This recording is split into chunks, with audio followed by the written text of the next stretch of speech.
All right, so Walter, I understand this is where all the magic happens in the beer making process. Absolutely. This is the brewery, all the beer from scratch right here. 2 guys out today. You're here. Wow, what a coincidence. 2 guys are out right on the day that I show up. You're going to see brewing, transferring, kegging, a lot of sweat from you and everybody else here. All right, so we have a lot of work to do. Let's get going. Let's roll. All right. Before the work of canning, I had to get a crash course on the beer making process, which involves 4 raw ingredients: water, yeast, hops, and malts. I just wanted to show you a cross-section of malt that we use. And malt is going to be barley, rye, or wheat, any type of cereal grain. And what you'll notice is that the barley is going to come from a farm and is going to be malted at a malting facility. And what they're doing is, if you notice all the little white specks that we have here, it's all natural starch. And that was created during the malting process.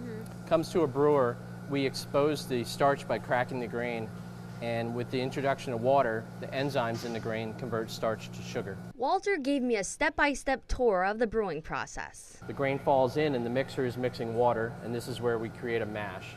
The brew side of this operation is impressive and hot. The stainless steel kettles generate a lot of heat. 90 minutes of boiling is over. What we do is we spin the beer around, we get all the hop particles to settle out.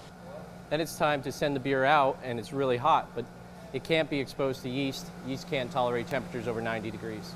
So it's 200 from boiling. So we go through something called a heat exchanger. That's going to drop the temperature from 200 down to about 68 degrees. And from there, it runs through all these red hoses you see and introduced into one of the fermenters. Right now we have the door open. Matt, our brewer, is cleaning the fermenter. So this point on, when everything gets cold, everything has to be clean and sanitized, no questions asked.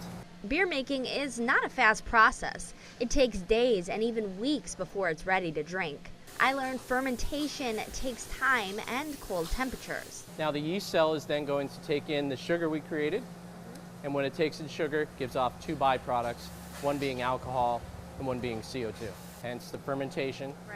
After 3 to 4 days of fermentation, the beer is chilled to be cold. We left the brewery side to take a break in the freezer. Woo! Feels good in here. All right, so this is where beer is kegged and served here in the tavern, of course, but it's also where we have an opportunity to keep our beer cold until it gets delivered to a distributor or retailer. I also got a quick lesson on hops, which Southern Brewery stores in the freezer. The hop cone is a female flower off a perennial vine. Put a couple in your hand and rub them together really good, then give a nice sniff.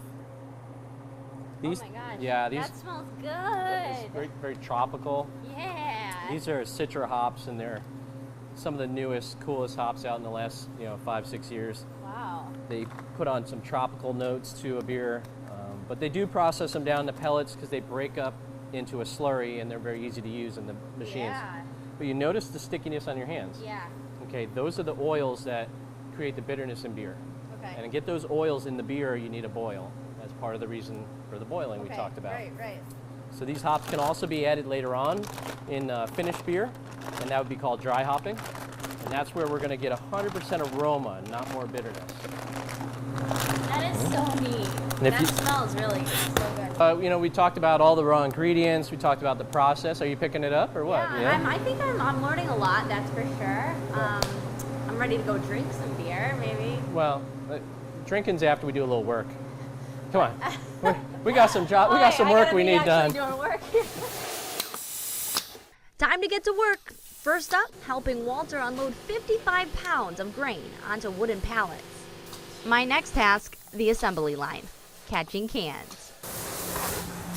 I'm keeping up. You're doing good. I'm impressed. Maybe you can hire me. Sure. No, you'd rather be on TV. TV's fun, but this is cool. Who doesn't want to be around beer all day? That's not a bad gig. The automated canning process was very cool to see in action. Empty aluminum cans ended up full of local brewed craft beer. And those full cans don't stack themselves. We loaded them up on the pallets and used the jack to get them back into the cold. Pump it up. Come on.